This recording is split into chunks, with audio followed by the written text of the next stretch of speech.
आजभोलिको सबजनाको मनमा हुन्छ कि फाइनेन्सियल प्लानिङ कसरी गर्ने क्या? अनि त्योमा पनि यङ एजको जस्तै कि 18 देखि 20 या 20 देखि 25 वर्षको मान्छेहरूको मनमा हुन्छ कि फाइनेन्सियल प्लानिङ कसरी गर्ने, कसरी पैसा म्यानेज गर्ने।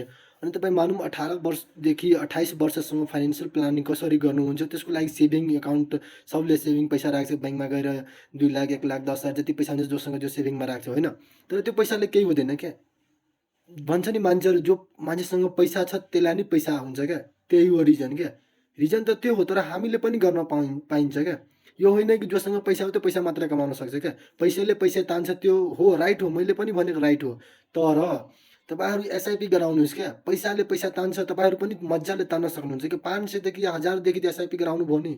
तपाईँहरू विद्यार्थी हुनुहुन्छ होइन अहिले, अनि 20 वर्षकोदेखि तपाईँ 20 वर्षको हुनुहुन्छ अनि एसआइपी गराउनु भयो, अनि तपाईँ 50 वर्षसम्मको एसआइपी गराउनु भयो 500 या 1000 रुपियाँ होइन।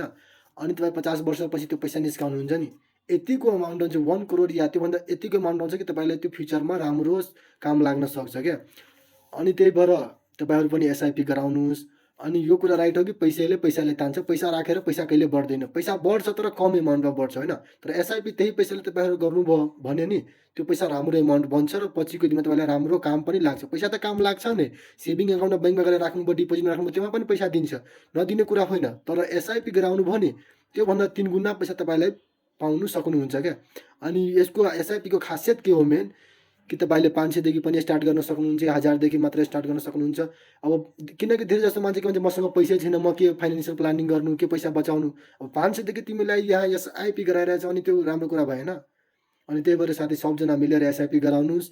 मेनली यो स्टुडेन्टहरूको लागि हो, किनकि पछिको दिनमा काम लाग्छ। किनकि अहिले पढ्नुहुन्छ अनि अब 15-16 वर्षको हुनुहुन्छ, अब 25 या 30 वर्षसम्म तपाईँको पढाइ सिद्धिन्छ अनि त्यसपछि तपाईँ जब खोज्नुहुन्छ, एजुकेसन सिधेको हुन्छ, फ्यामिली प्लानिङ हुन्छ अनि त्यति बेला तनाव हुन्छ क्या। अब तपाईँ यही बिचमा 15-16 वर्षको बिचमा तपाईँले एसआइपी गराइहाल्नु भएको भए तपाईँले त्यति बेला त टेन्सन लिनु पर्दैन नि। त्यही भएर सबजना एसआइपी गराउनुहोस्।